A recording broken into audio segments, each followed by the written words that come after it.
Hi everyone, Beaver here with Beaver-Games. Welcome to the dam. A huge thank you for all of your support for the channel so far. Seeing all of the likes and comments is really encouraging. Today we're making a mangrove diorama for some American alligators. I've enjoyed making this style of habitat before, and so I thought I'd make something similar again for you guys here on the channel. I started this in the same way you might paint a watercolour painting. Now, full disclosure, I'm terrible at painting as a practice, but I do understand the concepts and feel like there could be an overlap between painting watercolour landscapes and making a Planet Zoo habitat. After all, both are about creating something out of nothing, and I just find it easier to express myself on Planet Zoo than with a paintbrush. But that might just be me. You've seen me put down kapok trees, strangler figs, rainbow eucalyptus and tall tamarind trees. These form the background and provide the majority of the context for this habitat.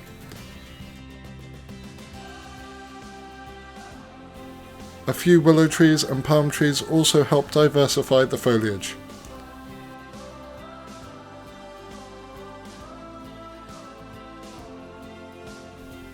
Custard apple trees and coastal mangrove trees come next to add a bit of light-dark variation.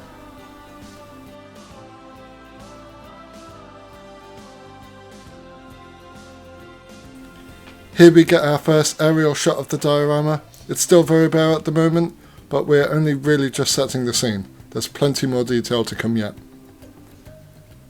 Adding some elephant grass to the foreground of the foliage now, and I'm using it in the same way I would use reeds in the temperate biome, growing in the marshy areas between the land and the water.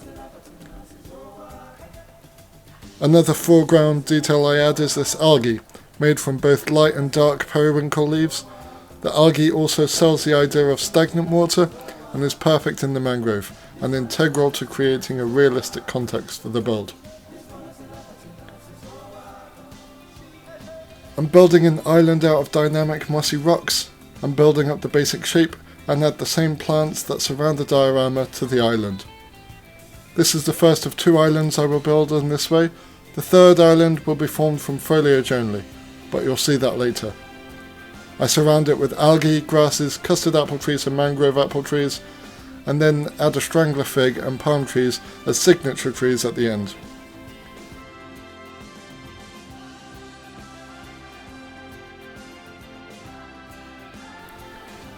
I add some details to the outside with the titanarum and the lobster claw plants. These provide little pops of colour around the outside and really stand out against the green foliage behind it. If you're still watching and enjoy what you see, please consider hitting that like and subscribe button and write something in the comments below to let me know you're having a good time. This is how the diorama is looking so far. It's really shaping up well, but there's still more to do yet. Another detail I add are these overturned ponytail palm trees. Upside down, these plants look like mushrooms that could be very easily found in swamps or marshes, and they have an earthy, woody texture to them, and they work really well here. Because each palm has a different size base, I have 3 different styles of mushroom to work with. I create different clusters and dot them around the outside of the habitat. I remember Mike Sheets once saying that in the wild, plants tend to grow in odd number clusters, whereas plants that are grown by humans in gardens, etc., are often grown in even number clusters, because humans have an unconscious bias towards symmetry and making things nice and even. I do recognise the irony in that I've placed 2 mushrooms on each side of this log, despite what I've just said.